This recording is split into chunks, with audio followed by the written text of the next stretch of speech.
Time check, 4 o'clock na. 4:11, pero ganina pa ko nagmata. Nakainit na ko og tubig.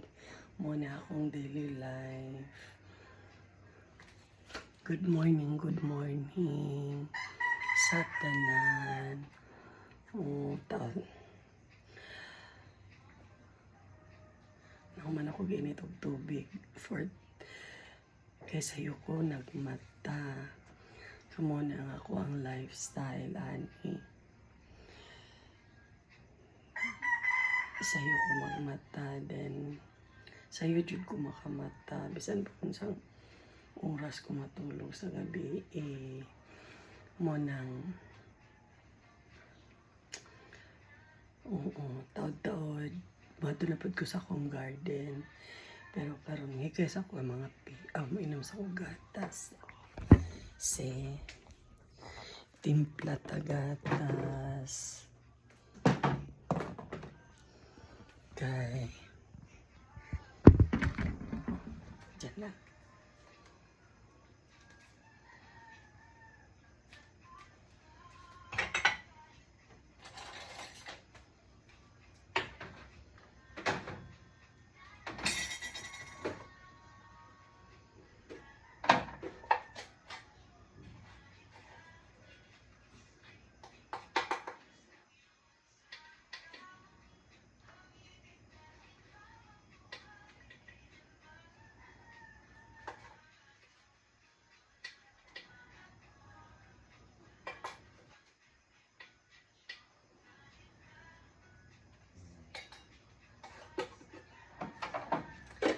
Muna tong gatas ko, reseta ni sa doktor.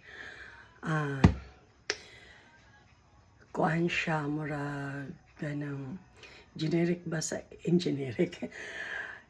Sa una, insure ang gireseta sa doktor, tapos mura mahal ra kayo. Mahal ra kayo. Bitaw, babarato na siya kaysa insure. Pero pareho ra sila para sa bukog.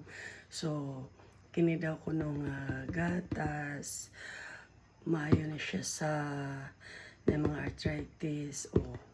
So, as a lupus patient, so muna iyang gireseta sa kuha. Bubarato ra na siya compare sa insure.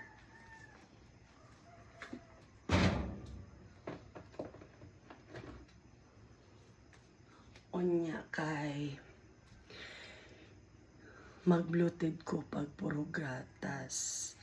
So, ako asyang sagulan o kana bitang mais, kanang giniling ba? Kanang anong ordinary ra gud nga corn coffee, na ordinary nga corn coffee ni siya, kay dili na siya kontra. Then kanang dili man ko pwede og Nescafe kay nakoy atrial fibrillation.